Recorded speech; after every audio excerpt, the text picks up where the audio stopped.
It would if your numbers make sense. Yeah. Unfortunately, business is about numbers. Yeah. We should fluff around. Yes, I'm passionate about, my product. I'm passionate about branding and fashion and selling but the practicality of it is, can you meet the standard? Serious issue that we're facing. I wouldn't say locally in Swaziland alone, or I'd say the whole of Africa. Naturally, I think we have been misled. That's the best word that comes to mind right now, because even at a toddler stage, the tendency is we always believe that what comes from without is special, and what comes from within is the opposite. One of the biggest issues we have is legacy. Yeah. A lot of businesses, especially in the black community, don't make it because once the parents or the founder dies with it. That is so true. A lot of business. Very sad. If you are starting a business and you are not starting it to grow it to become as big of a dream as you can, then you are starting a job then.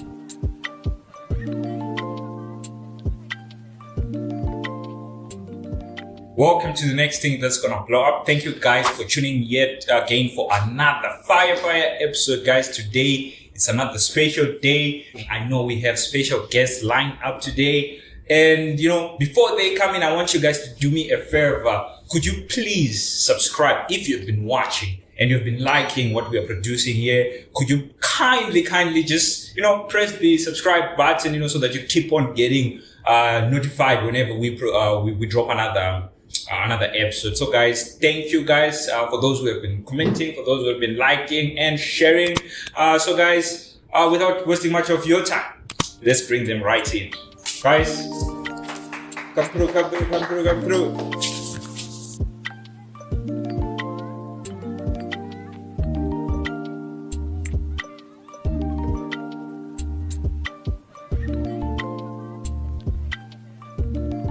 Yeah.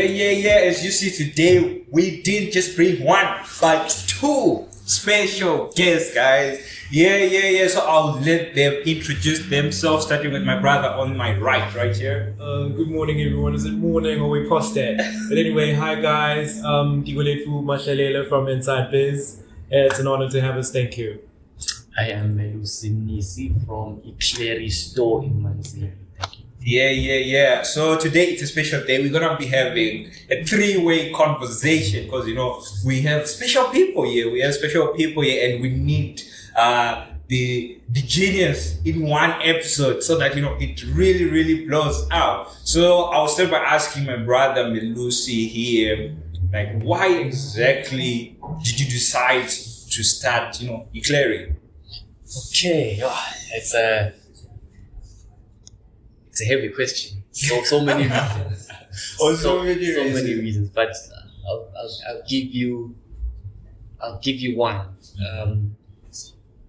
Basically, I started Ikleri store because I fell in love with local fashion. I fell in love with the local fashion scene. The hustlers on the street who are actually pushing their fashion, pushing their brands, and they've been doing it for the longest time. And I saw a gap. I was like, okay, they are doing their thing, but they are doing it in spaces where they cannot reach me.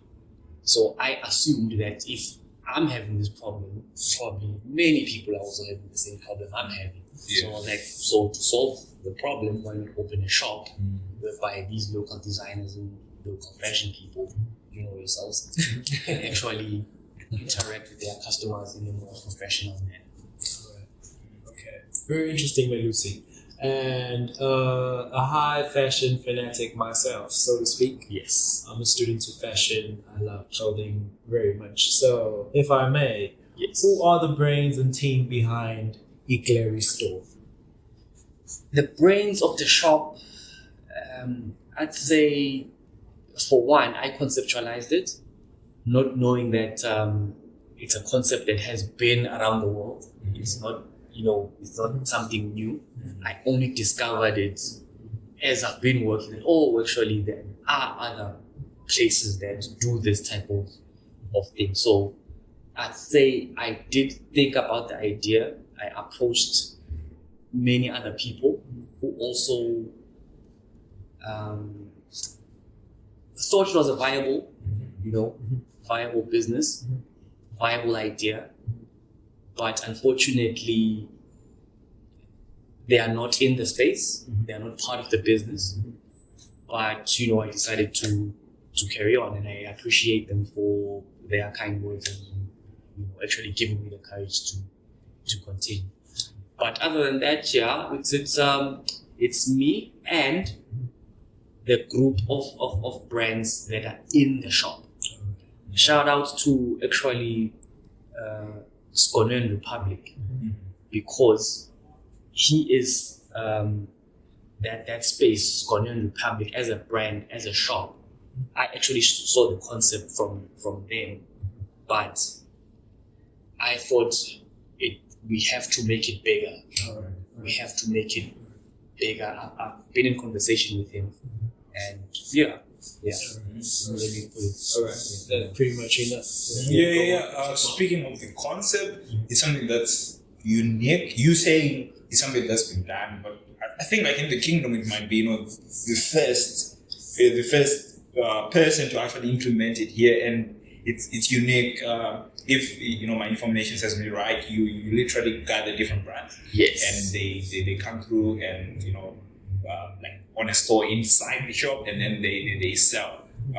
Like, how do you think that's sustainable in the future of someone like me? Let's say I'm starting my brand called Kudzai, and I want to put it in the shop. Like, how would that be sustainable for me? It would if your numbers make sense. Yeah. Unfortunately, business is about numbers. Yeah. We should fluff around. Yes, I'm passionate about my product. I'm passionate about branding and fashion and selling, but the practicality of it is, can you meet the standard that you are selling? Can you meet the numbers that you are selling? Because if you produce an item, these cargo pants, for example, this is Adonis threads, right? And I say to them, okay, I need workwear. They're like, no, it's fine, we can do work for you. And I say, I've got 20 guys. Like, okay, you can fit 20 guys. And then people start seeing the pants on the 20 guys and order for. The question now is, if now you get an order of 100, would you be able to deliver? Now let's take that and juxtapose it to the shop space. And say, now you bring 5 t-shirts, right? Let's test the market. They're not moving, my G. Okay, they're not moving. Maybe let's decrease the price. Okay, they start moving. Bring another 5. Let's see. In these 5, they hit the shelves. They quickly fly off. If I say to you, the 5 flew off. Bring 50 more. Because clearly people like it. Facebook is blowing up over your item. Instagram is blowing up over your item. Word of mouth is blowing up over your item. We need 50 on the shelf so we can at least push them for the next 1, 2, or 3, whatever. And then I was like, I can't produce 50 because now the numbers. I don't have the manpower. I don't have the money. I'm a student. At home. Now we're trying. Let's fix that because unfortunately. Ikleri is also a hub, not just that it's any retail shop. It's a hub for cooking entrepreneurs. It's a pot for cooking the guys where we are also experimenting before they blow up. Just like this podcast. I like the direction you're headed. It actually leads me to my next question. So the special benefits of startups, so that they know that it can be done regardless of resources at hand or any such thing. How long have you been operational? We've been operational for a year now. We didn't celebrate, but we were supposed to. celebrate our 1 year anniversary this past weekend. Exactly, man. Because we've been open for a year now. We opened on the 1st of April 2022. Now being the 5th of April 2023, we're a year and 5 days in business. We're breaking even, we're getting the word out, people are excited, the brand inside the shop are excited. Now we're like, okay, we've experimented on this phase. It's now time for us to step it up. Okay. We've been through the teething. It's like a baby, basically. Like, okay, guys, we were teething, in the year. Couldn't we? They're still soft, but now maybe because I have 2 kids of my own. Now they're going to eat pop. It's no longer porridge. Exactly. So now I'm like, guys, for the year it was milk and soft stuff. But now a year in, we need to sit down as a collective in the shop and now actually start drafting proper. I'm using the phrase. No, come with it. Basically, what we need to proper systems. We need to start drafting proper systems for the next year, so that in the next year we know that the mistakes we did year 1, we don't repeat year 2, and going forward. I think that's a powerful concept. My last guest was talking about building systems as well. He's a creative entrepreneur. He runs poetry acoustic session. Maybe silent writer. He was talking about building systems as well. And I'm actually really interested. You can share a bit of the secrets in what exactly maybe a series of steps that you took, because a lot of us start businesses probably 3 months down the line. Hey man, it's not working. And you manage to go over like a whole year. This is big, like for startups, like people who have been trying to start, they know how hard it is, and you've successfully broken even throughout the year and to where you are today. So could you maybe just lay out a couple of steps maybe that you've taken to build the system that you're talking about? Maybe now it's just a matter of writing it down, but there is some form of a system, right? There is a system, and the system is not necessarily something we took from a book, something we learned from an accounting class. Basically, the system I use is you have to track everything that happens. You have to track the numbers. Basically, you have to track the numbers, and you have to know how to operate an Excel spreadsheet. That's how I usually do it. I use an Excel spreadsheet extensively. I create tables. I create, the inventory. How much is paid? How much revenue is coming in? How much sales are we doing? How much are we spending on rental? On salaries? How much are we spending on electricity? All those things, and then we know the bottom line at the end of the month. But it's not something that I have taken from anywhere where I'm like I copied it from. What you created yourself. Basically, the system, the way it works is it has to make money for the brand. It has to make money. Whatever you are producing, right? Minus the expenses that you incur in production and rental environment, you have to be always on a positive. Right? And then you take your initial and you go back and you produce. Or you take your initial plus the profits, which is what we're doing right now. Take everything back to production so that you build. Those are systems. One of the systems that I'm currently using, right, is to track every single day. Every day. The Monday we know how much we sold. For the past 8, I even started it late because when I opened the business, for the first 4 months, to be honest with you, I wasn't using it. It was just rough on paper, freestyle. How much is this? How many items we have? As long as we cover them gents, we're good. And then as the months are ticking in, then I'm like, okay, now we're seeing a trend. What's moving? What's not moving? What items to put in? And we're all learning. I'm not from the retail space. I've never worked in retail. Because I love my swag. I love Adonis. I love TOS. I love Scornell. I've been buying these products my whole life. not my whole life, but for the longest time. I've been, I'm wearing drip right now. So how do I now sell these products and we actually make real money out of them? Yeah. How do we make real money? Because not just money because I'm making money to survive. How do we make money to pay a large number of employees? How do we make money to make that brand a household name? That's what we're trying That's what you're trying to get. I like that. There's an English saying that says, the first time is the worst time, the second time is the same, and the third is the best of all the game. Is this your first business venture? And if so, please briefly tell us about your entrepreneurship journey. Entrepreneurship, I was flung into it unexpectedly. 2015, unfortunately, my father passed away. Yes. I was So, yes. It was hard. thank you so much. So when he passed away, I had to leave school because I was schooling in SA. So I had to come back home and basically check out the situation. Yeah. We thought it was just going to be, father passed away, this is how things are going to pan out. Yeah. And then when I got home, actually, father passed away and he left you guys this business. Like, I know it was a business, but he says, You don't know how to run it. you don't know how to run it, nothing about the transportation business, because that's where I'm actually coming from, the transportation business. So we didn't know anything about the transportation business, me or my brothers. Yeah. But at home, they told us that, just try it out.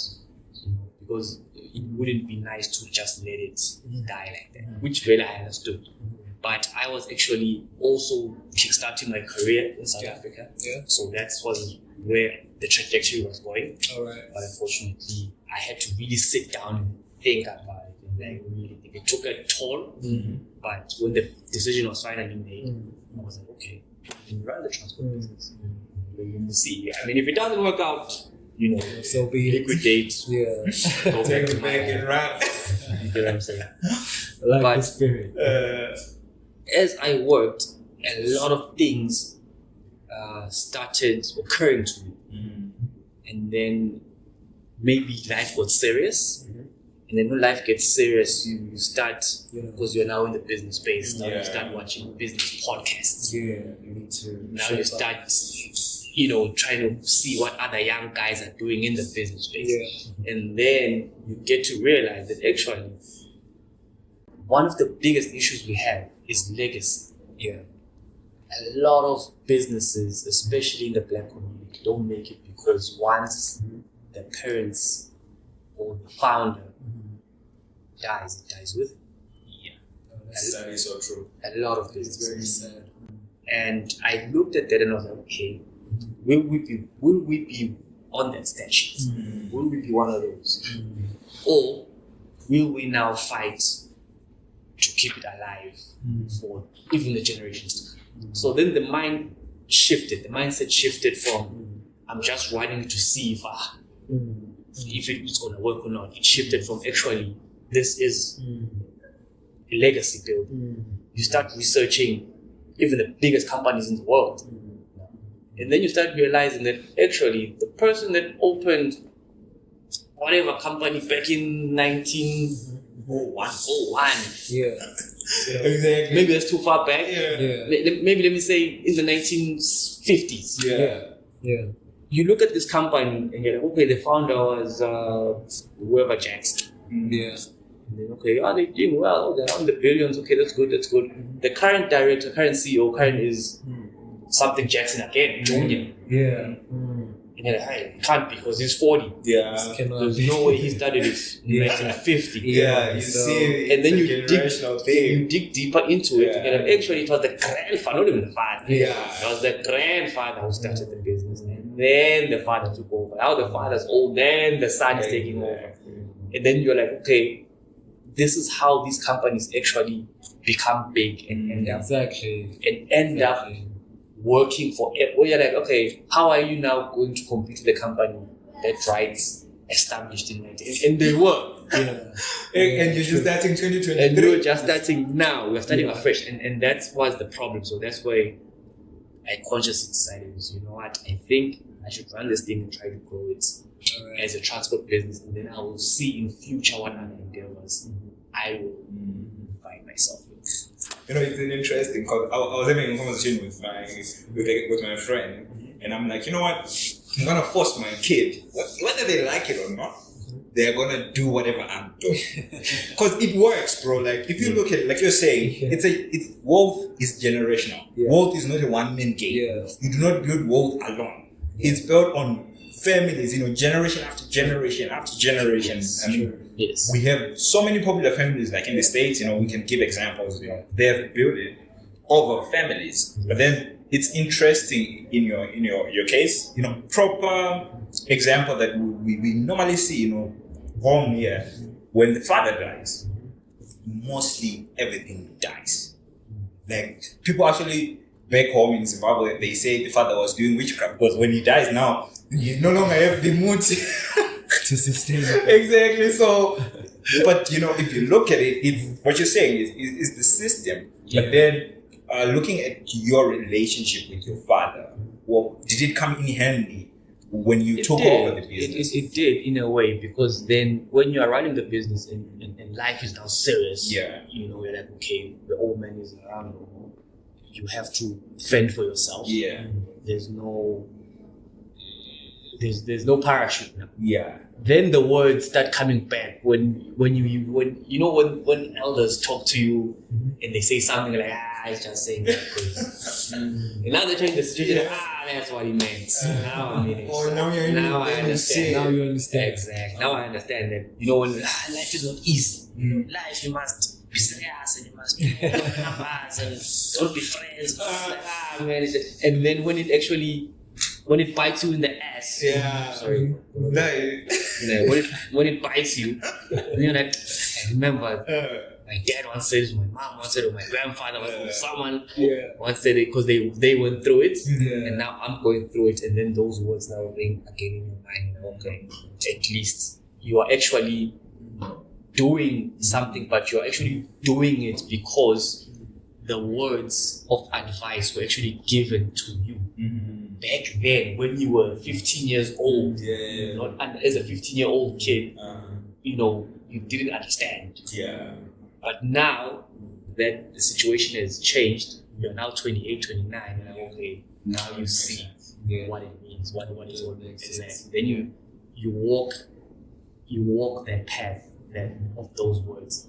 Now, I'm not saying people are perfect, but I'm saying with every situation, you take what's good and you leave something out of it. Personally, I liked what you said about legacy.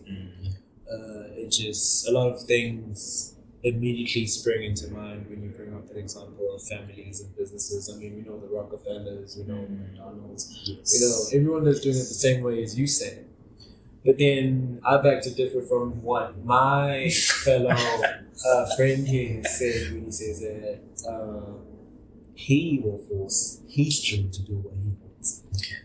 I can beg to differ from that. But what I can support or pick up from his statement is that we should also teach children what we know.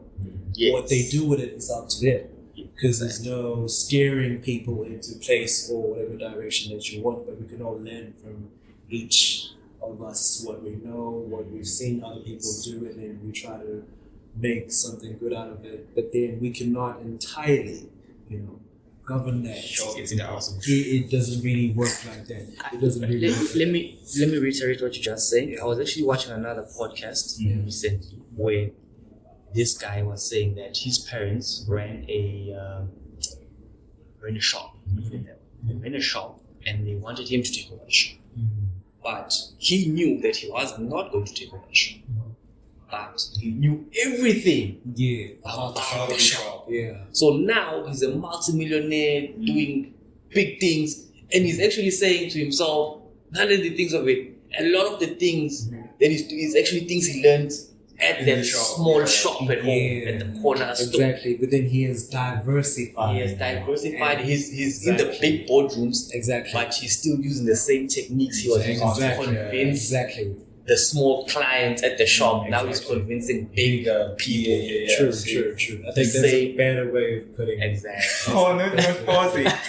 No, we cannot force people out there. There is no rights here. We're trying to build an empire. All right then, Melusi. As previously alluded to, you said that you are in concert or in collaboration with other local brands.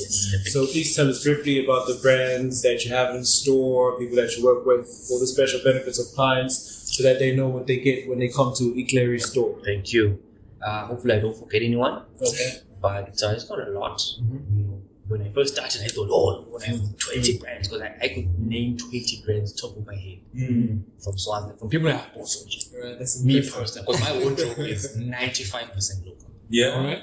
95% All right. local. Like, I've only have maybe one Nike cap. Like, what I was saying, That's it. so it had to take because otherwise, I think otherwise my wardrobe is 95% Local. That's local brand. I think mine is the opposite. It's probably 95% international. I could say the same. Probably 100, bro. Exactly. So So props to that. Yeah, that's fire. So for me, it's imagine if the entire continent of Africa were to switch from 95% international to 95% local. Yeah, that's how we empower ourselves. Imagine the shift in money, the shift Bro. in economy. Just reminded me, I was looking at this study. That's actually rich. Everything would shift. I I mean, people would be millionaires, Billions, bro. overnight. overnight. I was looking at how much people buy Nikes. Billions of dollars, bro. Yes. Billions. Yeah. Just even in a year. In a year. If I were to say in a year, just wherever, president of whatever country convinces Africans and chooses it for a year, that's 1 year.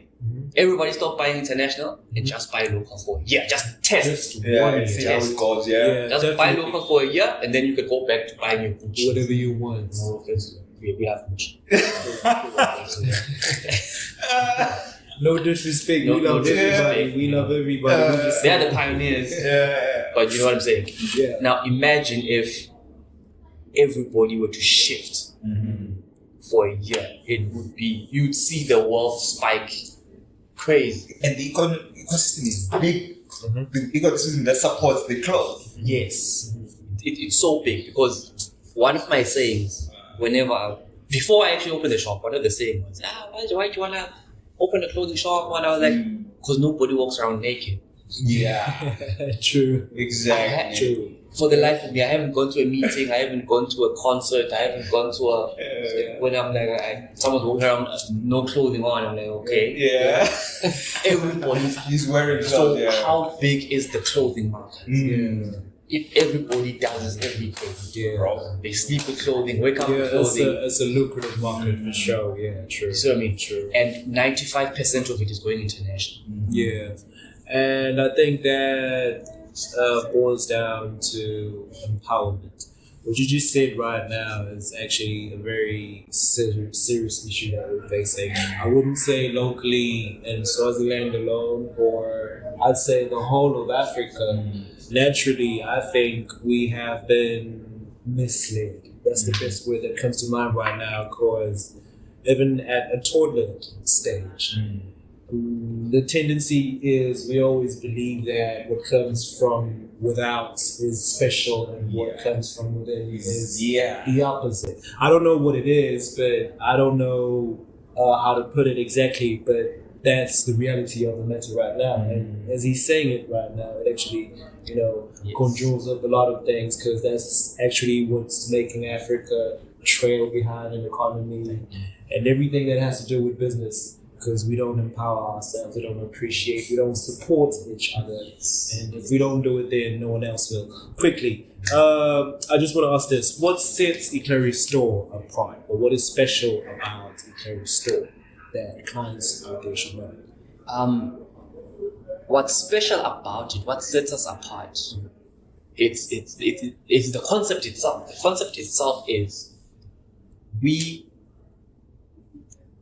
are trying to be a one-stop shop Alright. for local brands. Alright. That's where it starts. Alright. But obviously, moving forward, it's going to. We're hoping and we're working towards it evolving. Let me not say we're hoping.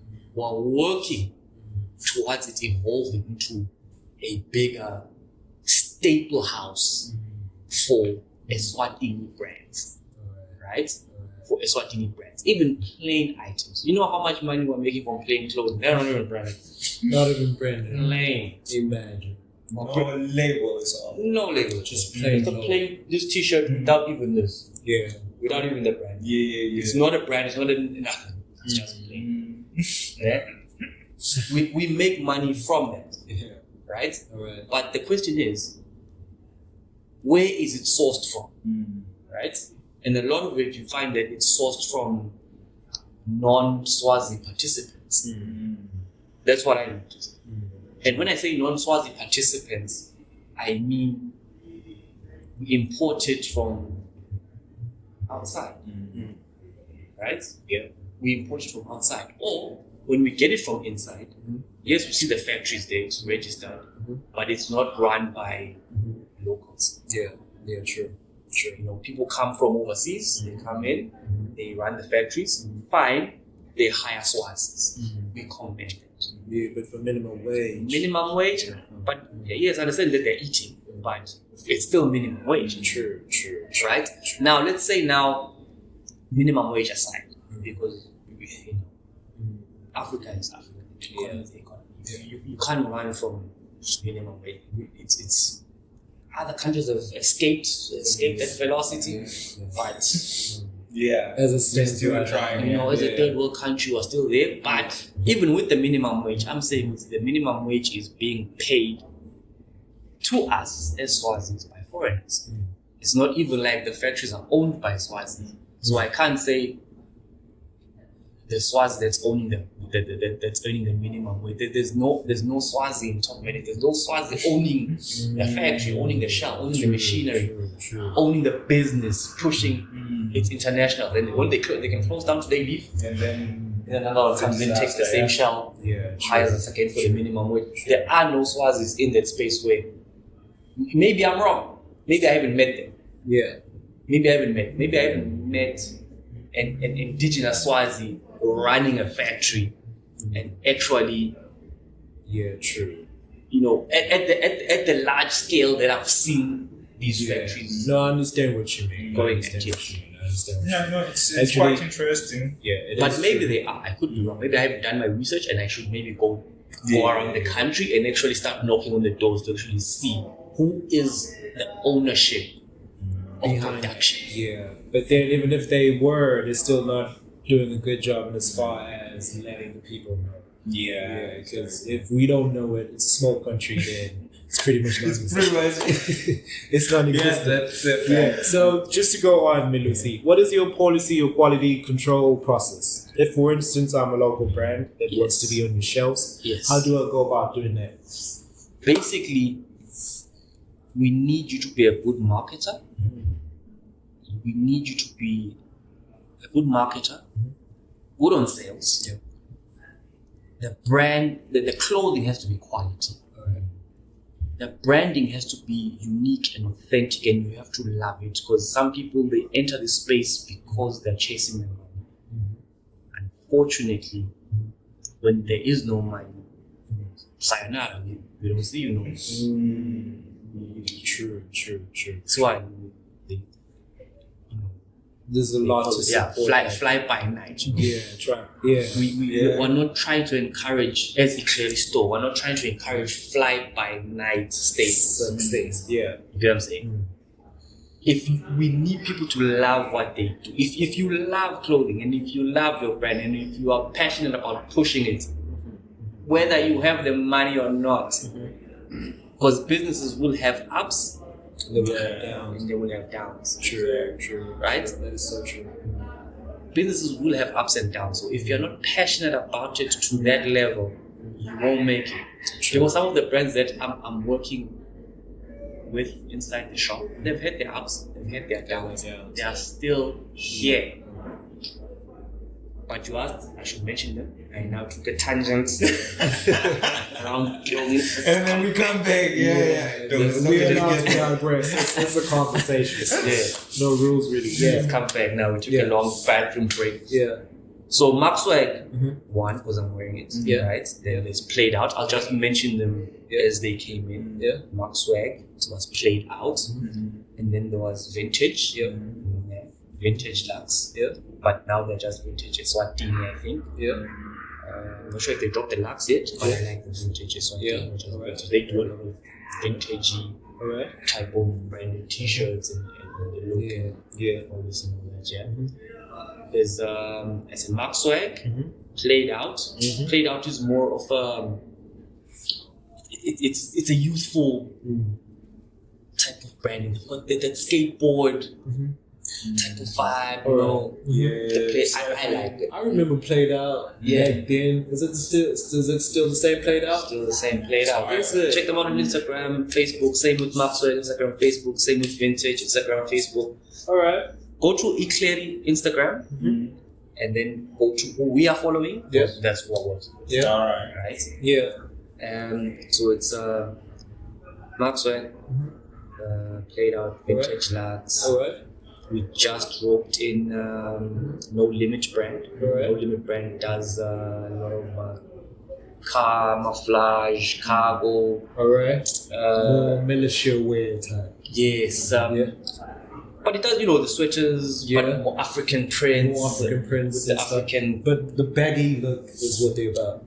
No, not really. Not really? Not really. But again, you'd have to check them out on their socials because their pages, the page explains itself. Yeah. Right. Immediately go to the person's Instagram page. Right. The first picture you can just see was this one. Right. You go to the Maxwell page, you look it up, you're like, okay, and they all look different. So they're not competing. It's No Limit brand. L4 came in with Urban Jungle, right? What's my forgetting? There's an in-house brand, Ikleri, where we have our own plain items, and we just brand it, but it's still plain. Like plain t-shirts, too small, but it's in-house brand. Some people actually like them caps and. I think I've seen that. Yes, and TOS, right? Touch of Soul, Touch of Soul was there briefly, but he's working on launching himself properly. So we're not rushing him. But when he was there, he sold. Yeah. A lot. I've seen his products on TV and stuff. Yeah, he's sold. Is he a local guy? He's local, he's Swazi, but he's based in Durban. Alright. So he's pushing in Durban right now. Alright. So I think with him and his work schedule, we haven't really had the stream of clothing we wanted. But he's there in the shop. We have some items at the shop currently. I think there's out of all the items he brought, there's 2 bomber jackets. And he brought like 30, 40 items. 2 left. 2 bomber jackets. 7 or 8. Yeah, you've mentioned quite a lot in the neighborhood of 10 or there. So there's a friend of mine from Ghana, and he said an interesting to me a while ago. He said to me, money's in the internet. So this leads me to my next question. Do you have any plans on embarking on the digital and online routes? And do you think it's workable in the country, in as much as it's an increasingly common and convenient trend the world over? We are already there. All right. We are already there. It's just we are not there in the sense of having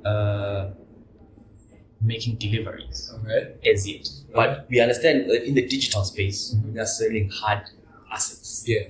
Right? Yeah. Those are hard assets, not software, true. not a video game. It has to be tangible. It's If I tangible. buy it, I need to hold it. Exactly. So we have to get it to the client, or the client has to pick it up from us. Alright. Now, what we had noticed was the delivery option for me wasn't going to work at first. Alright.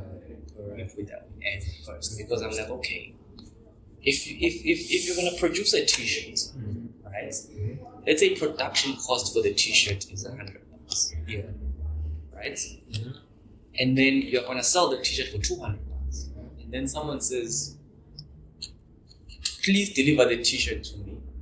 I am in Papa." Yeah. And I say to the t-shirt producer or the brand owner, "Okay, how are you going to deliver that to Mama?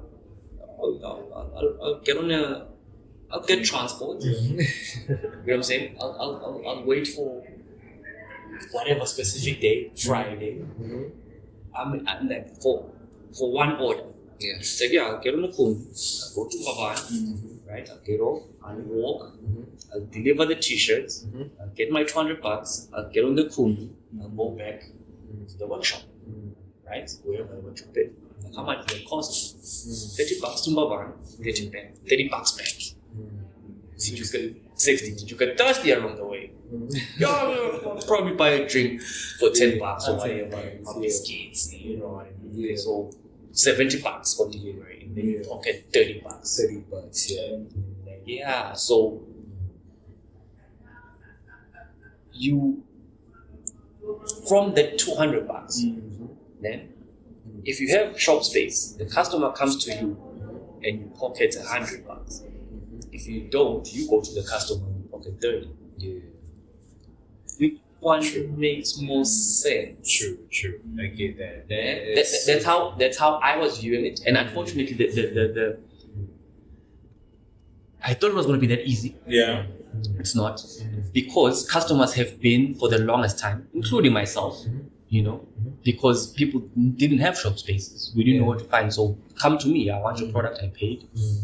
You know, come to me, because even if I come to you, what if I don't find you? What if? Okay. So a lot of the customers, especially with the local brands, when we started, there was a lot of negative backlash. You mean between the brands or No, people. In general. You know, in general. Yeah. You know, when you actually open and you start advertising and you start pushing the narrative that guys, you have to support each other, and then there's comments on the Facebook, because that's where we interact, Facebook, Twitter, Instagram. Then there's comments, but local brands, they don't have good quality, you know. Someone gives you a bad quality t-shirt for $300. True. That's issue number one. a system to return. There's not even a system to return. And you don't even know what to find them. And that's something that has happened to me. Where I got home, I looked at the item and I'm like, oh my god, I paid $300, and this person bought this t-shirt from, You know. because the tags are still on it, right? I get it. And it's the cheapest t-shirt at store, you know, right? And They yes, just slapped their thing on there. their branding is nice and it looks nice when they advertise it online, but I'm gonna wear it once, twice, and then after that, So that's why we have systems in place where I'm like, listen guys, we need to do 1, 2, 3 so that people can come to the shop and buy this t-shirt for $150 and wear it for 2 years. yeah. Just like I've worn this t-shirt. I think I got it maybe 10 months ago. Yeah. This was stock that came in. You see? Does it look like it's, that's what I said. And again, the advantage with Maxwell, they sold the t-shirts themselves. Production. So the only thing they're not doing is farming the cotton and making. Oh, but at least I think cotton, most of it comes from Africa. So, So Maxwell, the only thing they're not doing is farming the cotton and probably producing it to become the fabric.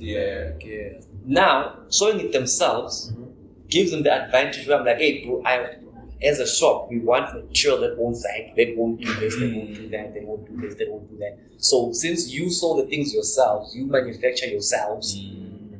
True. You get what I'm saying? And even if you don't manufacture yourself, you know where to get the proper stock. You are not forced to get it at shop. True. And then just put, because that's what a lot of people were doing, and probably are still doing. It's gotten better, I don't want to lie. It has gotten better. But we should cut that. Yeah, it's interesting. There's a sustainability in the way they source the material. Like if you're doing it on your own, you can literally control, how you do it. Everything it becomes more sustainable. But then I want to, just divert a little bit from the shop. How was the transition? Because I remember the other day you were posting, your assignment from back in VAS on your WhatsApp. And you were like, I can't remember. I can't imagine I was doing this. I can't really remember because, it's been a couple months ago. But the transition from the corporate space to now, I don't know if you should consider it not corporate, but yeah. I don't think it's corporate. I've made calls and with corporate, I work with corporate in the transport space, but I wouldn't say I'm corporate. Because corporate works in a certain way and we work in a certain way. When someone says corporate, the first thing that comes to mind is the suit, tie.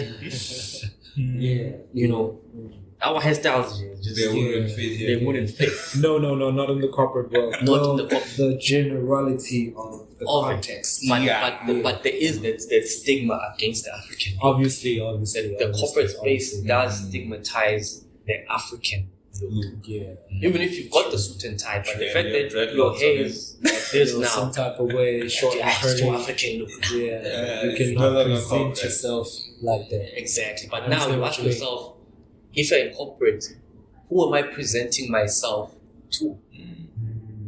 Let's say I've got a suit and tie on. I'm comfortable, but I have to pull it on. I've got at least the last line of the last rope of being myself is my hair. And then I get there and you're like, no, you can't do that as well. And then when you sit behind the corporate desk and the customers now are actually your people. Are actually your African people with the dreadlocks, the wire. I get it. But I can't do it on the other side. But now my customers this side, if I'm selling insurance, I'm not selling it to people with suits. No. You sell it to everyone. General True. people. True. So me being in transport, I had to actually look at that. I was like, I actually come across my clients once a year. So there's no need. In the physical sense. In the physical sense. I'm like, once that physical interview is done, I probably won't see this man again in your entire He's probably going to drive, for example, there's a German guy, he drives from Pretoria, comes to Swaziland. He's looking for transport, he hears about earthquake transport, he comes, we discuss, we talk rates. He's good. He gives me a one month trial. He leaves back to Pretoria, lives his life, right? True. Truck delivers once, truck delivers twice. The month is good, he pays the invoice, everything is babs. Month 2, month 3, he gets comfortable that we're doing the job. I will never see that man. Alright. I realize that we're probably eating into the wrong time here. But then let's just try to wrap it up. 2 more questions for you and we are done with this. What does the future look like for Ikleri brand? What do you want to achieve? Worldwide dominate. Okay. You want to dominate the market. No, that's proper. But basically, we have to dominate the market. For me, if you are starting a business and you are not starting it to grow it to become as big of a dream as you can, then you are starting a job then. Alright. I get it. You get what I'm saying? If you're not going to build the business to try and really make waves, make moves, not against modesty, we live, people realize don't have the dreams that other people have. True. It's impractical. It's impractical. Sometimes if I'm making 100,000 a month, paying my bills, I'm paying that, I'm doing this, I'm doing that, I'm comfortable. That's it, I'm good. I can do this till. Right. And then there are some people who think, I don't know how much I want to make. but I want to have 500 employees. I want to have billboards in airports. I want to have estates named after me. I want to have franchises. I want. How much is that worth? I don't know. Is it $1 billion, right? US dollars? Is it $1 billion? Is it 10 billion? What number can you put to that dream? What number can you put to that dream? Okay, does having 500 employees mean you are a billionaire? In what sense? In a dollar sense? In a rand sense? In a yen sense? You get what I'm saying? I get what you're saying. Are you chasing? Are you chasing the currency, or are you chasing infrastructure and changing people's lives? Which acting positively on people. Yes. And where do you like? I'm obviously not chasing. Yes, we love money. We love money. It's so true. We're in this for the money. Yeah, we wanna make money, bro. I woke up today, I'm like, okay, where am I gonna make money today? But at the same time, positively impacting the people around you, making a change. And making a change that is going to make change. True. You know what I'm saying? True. Making a change that will make changes and make money. Yeah. Make a change that will make money. I'm not just trying to make a change because you made a change, but you got so poor. No, it's not a change yet. It's not a change yet. There has to be a transition. True. All right. Thank you very much. You answered that very precisely. One last question before I let you guys go. Looking at you, Melusi, today. Obviously, it's an older version. For the record, we go a while back. We happened to share the same high school back then. But then it was over 10, 15 years ago. So now this is a different man. And here I am, seated right across him like that. All I recall when I see him was this basketball kid who used to play back then. But I know today's a different man, a businessman. You know, I gotta respect that. So tell me, Melusi, what are the harshest lessons you've learned so far, and the things that you wished you had known having started out? The harshest things I've learned so far, it's a lot. In the Ikleri space or in business in general? In business in general, but with particular interest into the brand. Okay. It's a hard target, that one. It's a moving target. Yeah, but you shoot where it's going, not where it's at. The toughest lesson. Yeah. Just pinpoint one. Fear. I think that's fear. Yeah. All right. I think that's one thing that I battle with, fear. Yeah. And it's one thing that a lot of people battle with. Fear. People Can you elaborate? What about fear? People are afraid to start. People are afraid to do. People are afraid to implement that dream that seems crazy to your entire family. So I'm afraid, so I won't do it.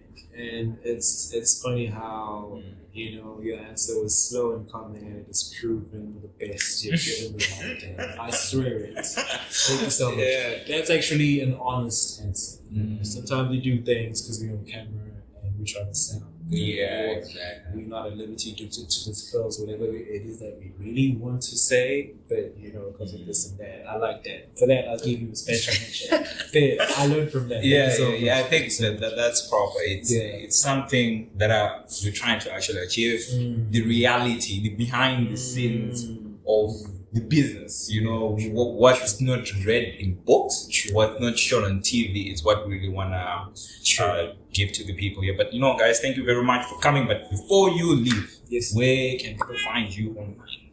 We are Ikleri store, right? Maybe not mention my personal, but I'm Melusi Mnisi on Facebook. But you probably find me through these links, right? Ikleri store on Instagram, Ikleri store on Facebook. Google Ikleri store, and we have optimized ourselves to be the first thing you see on Google. If you just type Ikleri, we come up with our opening times, closing times, and addresses and Google Maps and all this. That's where you find us. Physical shop is in Mnisi, the first shop. You know. I like it because it sounds like it's going to be the second, the third. Not wanting to be promised again, but again, as I was saying, fear of saying the first of many. The fear of saying the first shop while looking for another shop in a different town, you know, In a different country. and then the eyes being pompous. True. How many shops did you say you want? 30. 30. How are you gonna get to 30 It shops? reminded me of Vusi Temi TED Talk. It's like we've been sold a lie that we should do small businesses. No. Because small businesses don't build empires. Small businesses don't build countries. We need a chain of Ikleri in every town if possible. You see bro. what you say there? Yeah. A chain Exactly. of Ikleri in every town. That is the vision. That is what we are working towards. Yeah. Again, I've stopped using the word hope. You know, if I crash and burn, but I wasn't hoping. Yeah. I was working towards a chain of stores. Yeah, exactly. I think that's probably. Just like I discovered a chicken place in Mnisi recently. My goodness, I've forgotten. It's called Cyprus. Yeah, chicken. Yeah. Cyprus chicken, like Cyprus, the Mediterranean location. Cyprus. Right. And I saw them. And I've seen them setting up. They're now open. I passed them. So today I'm like, yes. You guys, where you from? Before I even asked that, order, treat me nice, I get my chicken, look good. Where you from? They're like, we just opened in Mnisi, but we have branches in Steli and I think there's a Big Speak. I'm like, this is your third branch. And I was like, yeah. And in my head, I'm like, That's it. I'm going. see? I just want inspired day. Like, it's a Swazi business. Like, yes, it's a Swazi business. Yeah. And this is your third branch now. Like, yeah, this is our third branch. So those are the stories I like to hear. I came out there, I need the church.